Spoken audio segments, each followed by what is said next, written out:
Allez, encore une vidéo sur la proportionnalité qui devrait terminer la revue de tout ce qu'il y a à savoir au cycle 4 sur la proportionnalité. Et celles d'après seront des vidéos pour aller plus loin, pour vraiment répondre à la question à quoi cela sert-il. Voilà. Alors voilà, là je vous ai donné un repère orthonormé. Orthonormé, ça veut dire un repère dont les deux axes sont perpendiculaires, ortho, et dont l'unité de longueur est identique. D'accord? Donc normé. Je vais rajouter deux petites flèches pour montrer, pour donner le sens positif sur chacun des deux axes. Et on va pouvoir commencer. Donc vous avez sur ce repère deux droites, une rouge et une bleue. La droite rouge c'est la droite AB, la droite bleue c'est la droite AC. Je rappelle que les droites on les écrit entre parenthèses. Et donc on a vu précédemment que des droites qui passaient par l'origine, c'était une représentation graphique, une courbe représentative d'une situation de la proportionnalité. Donc, qui dit situation de proportionnalité dit, à un moment donné, coefficient de proportionnalité. Alors comment vous pouvez faire graphiquement, là, avec les deux droites dans leur repère que vous avez sous les yeux, comment vous pouvez faire pour retrouver ce coefficient de proportionnalité, cette caractéristique de la station de proportionnalité qu'on vous propose d'étudier. Alors nous, on va faire l'exemple avec la droite rouge, la droite AB, et je vous laisserai un peu de temps, vous mettrez sur pause la vidéo, pour faire de l'autre côté la droite bleue, la droite AC, et on passera à la correction ensuite. Donc vous avez une droite AB, on va essayer de voir rapidement quelles sont les coordonnées des points AB. Le point A, en fait, hein, c'est ce qu'on a l'habitude d'appeler le point O, mais on peut l'appeler comme on veut, hein. Donc ce point A, coordonnées, pardon, 0, 0, c'est l'origine du repère. Le point B, je vais venir regarder son abscisse. Son abscisse, c'est 1. Je trace la perpendiculaire à l'axe des abscisses qui passe par le point B, d'accord? Et l'endroit où, sur l'axe des abscisses, où cette perpendiculaire coupe en fait l'axe des abscisses, je vais avoir la valeur de l'abscisse du point. Je vais maintenant regarder l'ordonnée, ça va être la même chose, sauf que de faire une verticale, je vais faire une horizontale, et je vais regarder à quel endroit cette horizontale coupe l'axe des ordonnées. Et elle coupe l'axe des ordonnées en deux.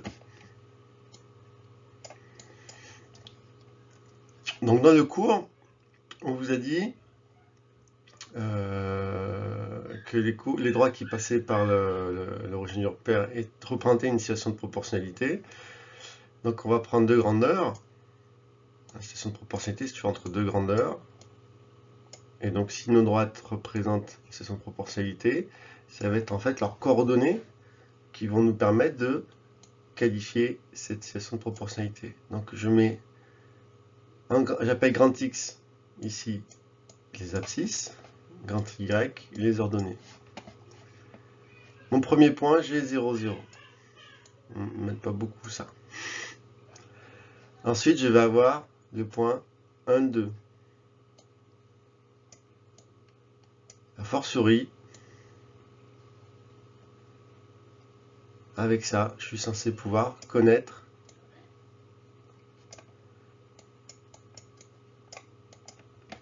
mon coefficient de proportionnalité. Alors, à part que l'un 0, 0, ça ne m'aide pas, hein, parce que ça peut, le coefficient de proportionnalité, je pourrais mettre n'importe quel nombre, comme je multiplierai à 0, ça fera 0. C'est pour ça d'ailleurs que toutes les droites qui représentent une situation de proportionnalité passent par l'origine du repère. Maintenant, si je multiplie, par quel nombre je dois multiplier 1 pour avoir 2, d'accord? Alors, le point d'interrogation, je l'aurai.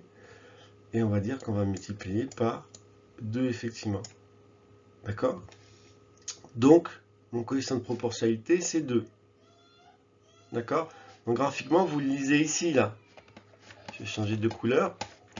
Mais graphiquement, le 2 que j'avais un tour en rouge ici, j'ai un tour en vert. Si vous prenez une variation entre vos 2 points, une variation qui est unitaire, d'accord? Donc 1.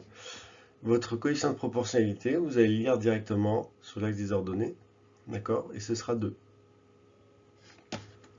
Alors pour les troisièmes, si je qualifie la fonction qui reprend cette situation de proportionnalité, ce sera donc une fonction linéaire, vu que c'est une situation de proportionnalité.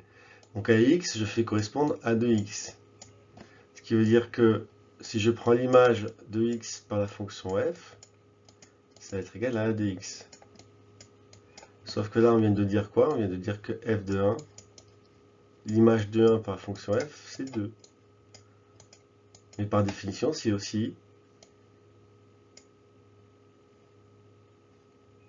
Ah, pardon. C'est aussi... Je vais effacer... Ce 2, il n'est pas bon. Le x là, il devient 1. Il va juste me rester a. Donc, je vais pouvoir dire que mon coefficient de ma fonction linéaire, ça va être 2. En fait, ce 2, c'est le coefficient de proportionnalité, et on va faire le trait jusque là. C'est le 2 que vous avez lu là. C'est ce 2-là qui caractérise en fait la pente de votre droite. D'accord? Ce qui sous-entend que deux situations de proportionnalité qui ont le même coefficient de proportionnalité vont être représentées par la même droite sur votre repère. Donc voilà, je vais vous laisser mettre sur pause et je vais vous laisser retrouver le coefficient de proportionnalité de la droite en bleu, la droite AC. Je ne vous demande pas de refaire tout ce que je viens de faire, je vous demande de me caractériser le coefficient de proportionnalité. Alors j'espère que vous avez eu le temps, vous avez mis sur pause, vous avez eu le temps de faire par vous-même. Si ce n'est pas le cas, je vous réinvite à mettre sur pause. L'important ici, c'est de faire par soi-même, hein. Après, si vous trompez, c'est pas bien grave. L'important, c'est de comprendre où on se trompe. Donc, je reprends le stylo. Maintenant, c'est la droite AC. Alors, je vais remarquer les points. Le point A, c'est le point d'origine du repère, donc coordonnées 0, 0. Le point C, en abscisse, j'ai 2. Et en ordonnée, j'ai moins 1. Hein, si vous matérialisez, ici, j'ai bien 2. Ici, j'ai bien moins 1. Alors, comment je vais faire pour retrouver le coefficient de proportionnalité? Alors, soit vous faites votre raisonnement en disant, bah, la droite passe par l'origine du repère, donc j'ai une situation de proportionnalité. Donc, je peux faire mon tableau. Donc, je fais le tableau proprement. Par combien je multiplie 2 pour arriver à moins 1? Déjà, je vais multiplier par quelque chose de négatif. Vu que je multiplie un nombre positif par un nombre inconnu, j'ai un résultat négatif. Donc forcément, le deuxième facteur est négatif. Et ensuite, je passe en distance par rapport à 0. Je passe de 2 à 1. Donc en fait, ça revient à diviser par 2. Sauf que je multiplie là. Donc je ne vais pas diviser par 2, je vais multiplier par l'inverse. Je vais multiplier par 1,5. D'accord? Et donc mon coefficient de proportionnalité ici, c'est moins 1,5. C'est aussi la pente de ma droite. D'accord? Pour les troisièmes, on pourrait écrire que ma fonction g, par exemple, je ne prends pas vu qu'on avait déjà pris le nom de la fonction f pour l'exemple d'avant, c'est la fonction qui à x va faire correspondre moins 1,5 de x, donc x sur 2, d'accord? Là, vous venez de caractériser votre fonction. Vous avez votre coefficient de proportionnalité.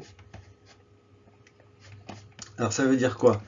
Si je reprends ici, n'importe quel point, et que je me décale d'une valeur unitaire, je m'aperçois ici que je vais descendre. J'ai moins 1,5. Et donc cette valeur-là, pardon, hop, vous la retrouvez ici. D'accord? Et ça marcherait aussi bien si vous l'aviez fait à partir de l'origine. Hein, vous faites une variation de 1, ici, vous retrouvez moins 1,5. Comme c'est la pente de la droite, et que la pente de la droite, ça reste la même n'importe où sur la droite, vous pouvez le faire où vous voulez. Alors pourquoi c'est intéressant de regarder la pente à partir de l'origine du repère? Si vous calculez G de 1, d'accord? Si vous savez juste que G est une fonction linéaire, donc vous allez la définir au départ, comme tout à l'heure on avait fait avec f. On sait juste que l'image de x par la fonction g, ce sera x multiplié par un nombre. Ce nombre, c'est le coefficient de proportionnalité, c'est la pente de votre droite. Plus tard, vous verrez que c'est le coefficient directeur de la droite. Ça, vous verrez ça l'année prochaine en seconde. Enfin, l'année prochaine pour les troisièmes. G de 1 va être égal à, je remplace, et ça doit être égal à A. Mais ici, je vois que c'est égal à moins 1,5. Donc en calculant l'image de 1 par votre fonction linéaire, vous avez directement comme résultat votre pente, votre coefficient de proportionnalité. Voilà, j'espère que c'est compris. Alors c'est une vidéo normalement que je fais pour les quatrièmes. Je vais un peu plus loin que le programme de quatrième pour permettre aux troisièmes qui regarderaient la vidéo d'aller un peu plus loin. Si vous avez des questions, n'hésitez pas à m'écrire, à m'envoyer un petit mail. Je n'hésiterai pas à répondre. On va refaire une vidéo. Alors voilà, là maintenant on va faire exactement le même exercice, sauf qu'on va prendre un raccourci, on va utiliser la formule qu'on a dans le cours de troisième. Donc là c'est une partie réservée aux élèves de troisième et aux élèves curieux de quatrième et de cinquième. On vous dit quoi dans ce cours troisième? Vous avez une fonction linéaire qui à x va faire correspondre à 2x. Fonction linéaire, vous ne connaissez pas plus d'informations sur cette fonction linéaire. On vous dit quoi? On vous dit que A, vous avez une formule pour le calculer. Si vous prenez deux points avec x1, x2, leur abscisse, vous aurez ces deux points, leur ordonnée, ce sera l'image de x1 et de x2 par la fonction f.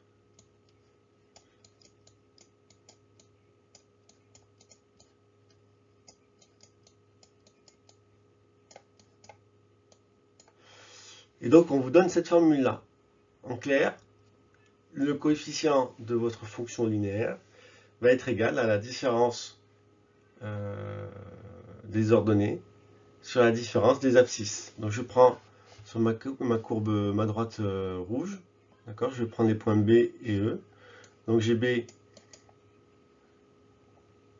il a pour abscisse 1 et pour ordonnée 2. Je prends le point E, il a pour abscisse 2 et pour ordonnée 4. Je vous laisse regarder, hein, je vous trace quand même pour vous aider les petits tirés.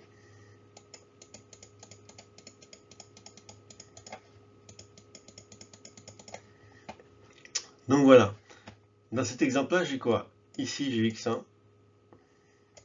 ici, j'ai x2. Donc ici, je vais avoir x1 qui va être égal à 1, et x2 qui va être égal à 2. Ici, je vais avoir l'image de x1, avec à suivre les pointillés. Et ici, je vais avoir l'image de x2. Donc, au final, cette différence des abscisses, je vais la voir où, cette différence des abscisses? Ben, je vais la voir ici, là.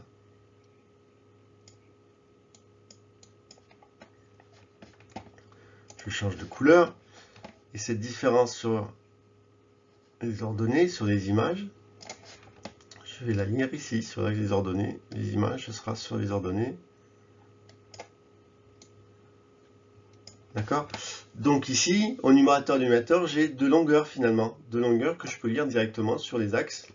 Au dénominateur sur l'axe des abscisses, au numérateur sur l'axe des ordonnées. Donc au final, j'ai plus qu'à changer et à mettre les valeurs. Alors je vais quand même préciser les valeurs de l'image de x1 par f. Donc on va avoir 2, vous l'aviez trouvé. L'image de x2 par f, on va avoir 4. Donc au final, mon coefficient de proportionnalité, ma pente, mon coefficient directeur de ma droite, ça va être égal à quoi? F, l'image de x2 par f, c'est 4. L'image, alors moins l'image de x1 par f, c'est 2. Et je vais diviser par x2, c'est 2, moins x1, c'est 1. Donc au final, je vais avoir mon coefficient A qui va être égal à 4 moins 2, 2, 2 moins 1, 1. Donc A égale 2. Et on retrouve la valeur qu'on avait trouvée la première fois. Sauf que là, on a utilisé une formule du cours de 3e qui nous permet de trouver, quels que soient les points, je ne suis plus obligé de garder un écartement de 1. Quel que soit l'écartement, je vais retrouver mon coefficient. D'accord? Pourquoi? Parce que sur cette droite, j'ai une proportion qui est illustrée par cette droite. C'est ce fameux coefficient, ce fameux petit a. Et donc je la trouve, cette proportion, quels que soient les points que je vais prendre sur la droite. Si je ramène sur une variation unitaire, je vais retrouver toujours la même valeur. Voilà, donc maintenant je vous demande de faire la même chose, mais avec la droite bleue, la droite CD. Donc vous faites ça avec les points C et D. Et quand vous avez fini, vous pourrez remettre lecture. Et on corrige tout de suite cet exercice. Et donc nous revoilà pour la correction de l'exercice, mais cette fois-ci avec la droite bleue, la droite CD. Donc on va s'indiquer les coordonnées des points C et D. Donc l'abscisse de C, ça va être 2. L'ordonnée de C, c'est moins 1. On l'avait déjà vu sur l'exercice précédent. Le point D maintenant, alors lui il est nouveau. Son abscisse, c'est 4. Son ordonnée, moins 2. Si vous avez du mal à voir, vous pouvez toujours tracer les petits tirets pour matérialiser vos rectangles. Pour avoir les coordonnées d'un point, il faut tracer le rectangle dont les sommets sont ses coordonnées, le point en question et l'origine du repère.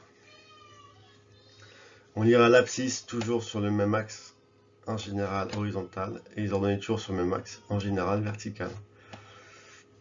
Donc on va rappeler notre coefficient, notre pente. On va quand même définir une fonction, la fonction g, qui à x va faire correspondre à de x. A étant un nombre, c'est pas une variable, hein, c'est une inconnue pour le coup, sauf qu'on connaît une formule pour le calculer. Donc on va prendre, alors on va le faire directement. On avait dit que c'était l'image, ce coefficient petit a va être égal à la variation sur les ordonnées divisé par la variation sur les abscisses. Variation sur les ordonnées, ça va être l'ordonnée de D moins l'ordonnée de C, divisé par l'abscisse de D moins l'abscisse de C. Donc on va dire que c'est moins 2, moins, je mets entre parenthèses, hein, je ne peux pas avoir deux signes moins côte à côte. Alors, vous pouvez aussi en mettre là si vous voulez. Moins 2, moins 1. Et les abscisses, différence des abscisses, je vais donc avoir 4, moins 2. D'accord? J'ai mis en premier les coordonnées du point D parce que, comme ça, je sais que sur la variation des abscisses, je vais avoir quelque chose de positif. C'est pour simplifier la vie, c'est pas forcément strictement nécessaire, mais ça facilite les calculs. Donc au dénominateur 4 moins 2, ça va faire 2. Au numérateur, j'ai moins 2, moins 1. Donc je vais avoir moins 2, moins 1, c'est plus 1. Moins 2 plus 1, il va me rester moins 1. Et au dénominateur, j'ai toujours moins 2. Donc mon coefficient A, on retrouve la même valeur que lors du premier exercice, qui est rassurant, vu que c'est la même droite. Donc ce coefficient, c'est moins 1,5. Sauf que cette fois-ci, on a utilisé la formule du cours. Voilà, j'espère que c'est tout bon pour vous. Si vous avez encore des questions, n'hésitez pas à m'envoyer un peu ces questions par email. J'y répondrai directement ou si nécessaire, je ferai de nouveau une petite vidéo. Voilà, portez-vous bien surtout.